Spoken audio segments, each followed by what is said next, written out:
You're standing on the edge of a cliff, hundreds of feet above jagged rock and snow. You're wearing skis.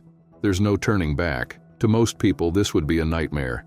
But for Shane McConkey, this was paradise. Shane McConkey wasn't just a skier. He wasn't just a base jumper. He was something else entirely. He took two insane sports and mashed them together into one mind-blowing, gravity-defying, jaw-dropping experience: ski base jumping. Now, a lot of people do crazy things. They push the limits, go faster, jump higher. But Shane, he redefined the limits, and he didn't do it for the fame. He did it because it made him feel alive. There were no blueprints for what Shane was doing. He was writing the rules as he went, blending technique, guts, and creativity in ways no one else dared.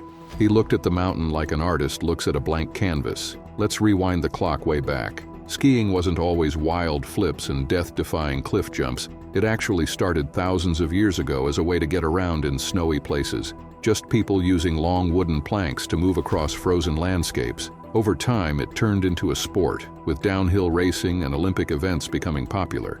But as gear got better and mountains became more accessible, some skiers started looking for more than just speed. They wanted adrenaline. By the 1970s, skiing wasn't just a sport anymore. It was becoming a playground for thrill seekers. One of the most iconic moments came in 1976, when stuntman Rick Sylvester skied off Mount Asgard in the James Bond film, The Spy Who Loved Me. As he launched off the cliff and parachuted down, audiences were stunned. It wasn't just a cool movie scene.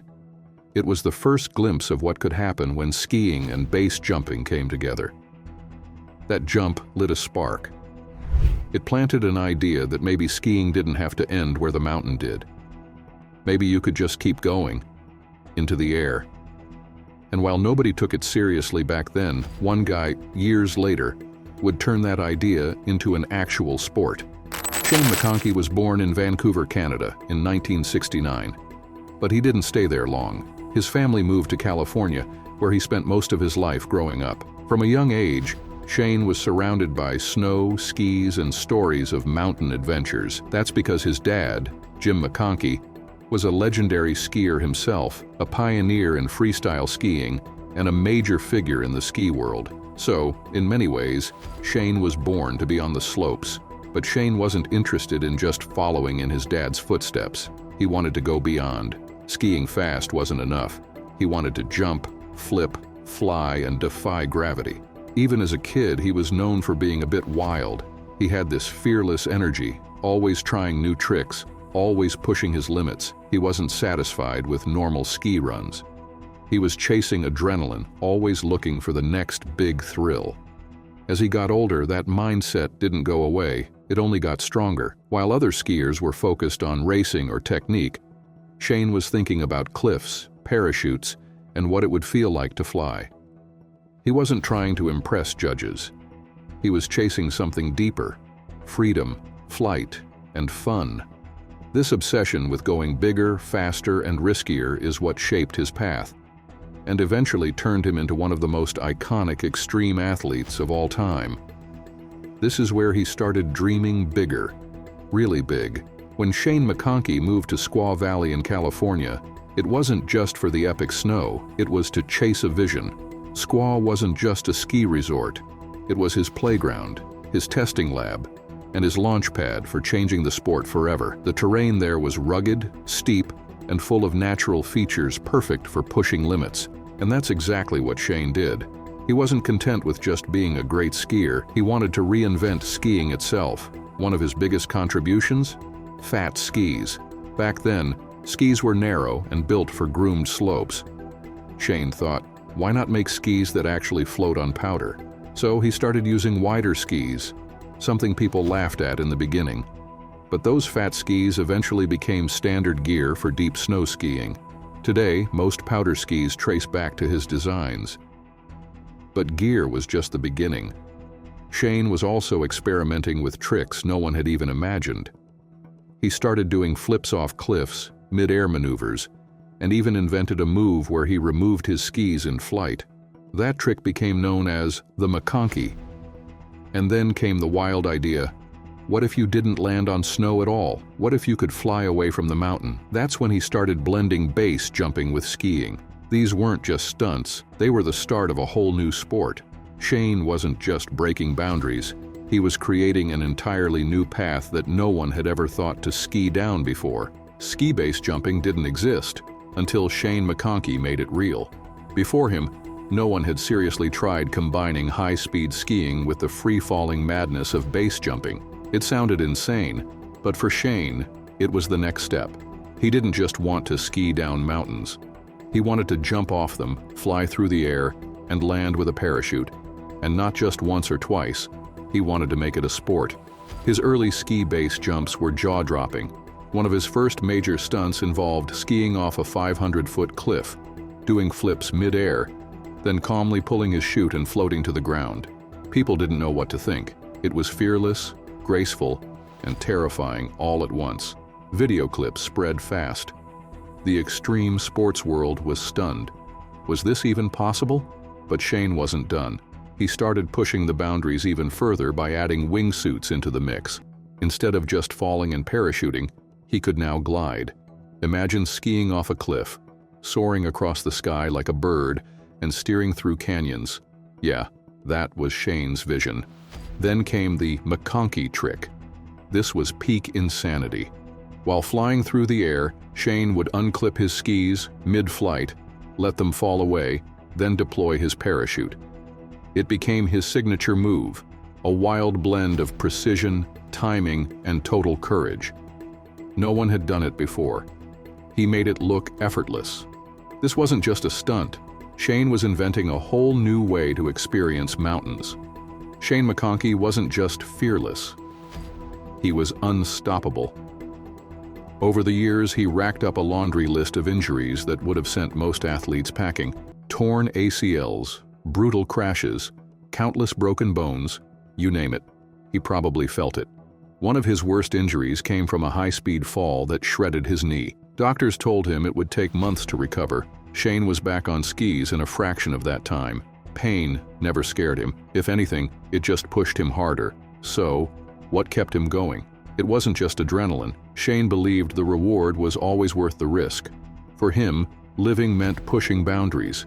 He once said that danger was part of what made life exciting. That mindset drove him to take the wild idea of ski-base jumping and turn it into something real. It started with baby steps, hiking up cliffs in full ski gear, testing parachutes, learning how to mix precision with chaos. He failed, a lot. But each crash, each injury, taught him something new. Instead of slowing down, Shane doubled down. Where most people saw danger, he saw opportunity.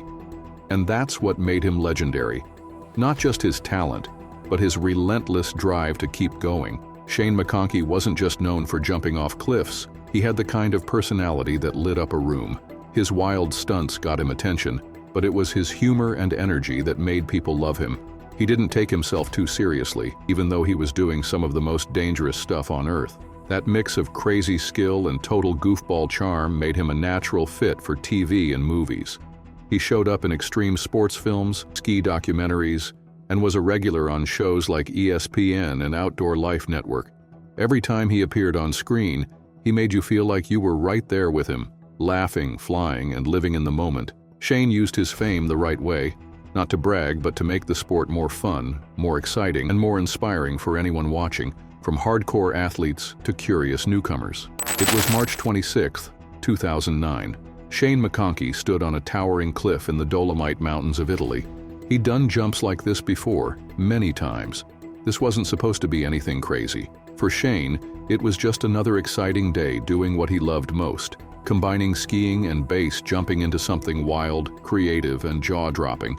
The plan was actually pretty simple, for him at least. Ski off the edge, pick up speed, pop a trick in the air, release the skis mid-flight, then pull the parachute and glide to safety. It was a move he'd practiced over and over. In fact, he'd perfected it. The ski release was the key part, something he had to get just right. Once the skis were off, he'd be in his wingsuit, free to fly. But this time, something went terribly wrong.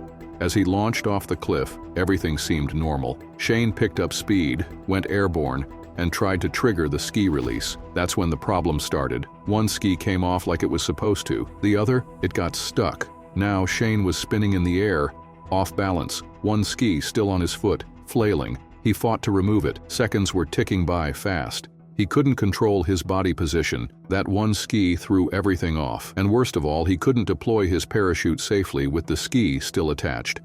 It would tangle or fail to open correctly. He tried everything. He kicked. He pulled. But the ski just wouldn't budge. Time was running out. In a final attempt, he managed to yank it off, but by then, it was too late. He pulled his parachute, but there just wasn't enough altitude left. It didn't have time to inflate fully. And then, impact. Shane McConkey, the man who had defied gravity and fear time and time again, was gone in an instant. The world lost one of the boldest athletes it had ever seen.